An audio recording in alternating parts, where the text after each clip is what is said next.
నమస్కారం. రత్నలహరి ఛానల్కు స్వాగతం, సుస్వాగతం.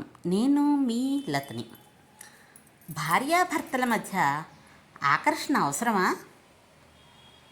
చాలా అవసరం.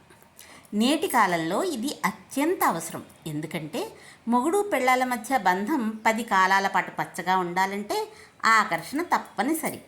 ఆకర్షణ అంటే ముందుగా బాహ్యం, తర్వాత అంతర్ సౌందర్యం గురించి చెప్పాలి. ఇంట్లో భర్త ముందు భార్య ఎప్పుడూ మ్యాక్సీలలో తిరుగుతూ ఉంటే చూడ్డానికి భర్తకు బోర్ కొడుతుంది.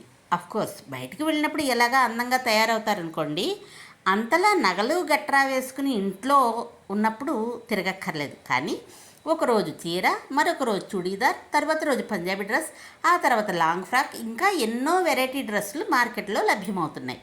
అప్పుడు భర్తలో భార్య మీద ఇంట్రెస్ట్ పెరుగుతుంది.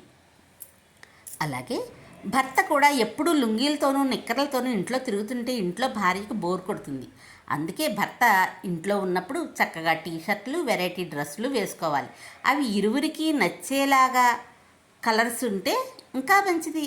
నీట్గా ఉండడం అత్యంత అవసరం. వీలైతే 2 పూటలా స్నానం చేయాలి. ఇక అంతర్ సౌందర్యం అంటే మృదువుగా ప్రేమగా మాట్లాడడం, సమస్యలు వస్తే ఇద్దరూ కలిసి చర్చించుకోవడం, ఒకరికి ఒంట్లో బాగుండకపోతే మరొకరు వారి మీద కేర్గా ఉండడం, అవసరమైతే హాస్పిటల్కి తీసుకెళ్ళడం, టైంకి మందులు వేయడం, వంటలో సహాయపడడం, పుట్టినరోజు పెళ్లి రోజు మర్చిపోకుండా గుర్తు పెట్టుకుని విష్ చేసుకోవడం, బహుమతులు చిన్నగా ఇచ్చిపుచ్చుకోవడం, కాస్త బాగానే సెలబ్రేట్ చేసుకోవడం, ఆఫీసు నుండి కనీసం 2 సార్లైనా ఫోన్ చేయడం, పిల్లల గురించి పట్టించుకోవడం, ఇరువైపులా తల్లిదండ్రులను బంధువులను గౌరవంగా ప్రేమగా చూడడం, ఒకరినొకరు నొప్పించే మాటలు మాట్లాడకపోవడం, తప్పు చేస్తే సారీ చెప్పడం, సర్దుకుపోవడం, నీకు నేను నాకు నువ్వు అనే భావంతో ఉండడం, చిన్న చిన్న కోరికలు వాయిదాలు వేయకుండా తీర్చుకోవడం కూడా అవసరమే.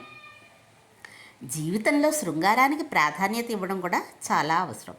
ఇవన్నీ మొగుడు పెళ్ళాల మధ్య తప్పనిసరిగా ఉన్నప్పుడు డబ్బు విషయంలో నీది నాది అనే తారతమ్యాలు లేకుండా ఖర్చు పెట్టుకోవడం, పొదుపు చేసుకోవడం అత్యవసరం. ఇవన్నీ చేయగలిగితే ఆ మొగుడు పెళ్ళాల మధ్య మూడో వ్యక్తి దూరే అవకాశం ఉండదు.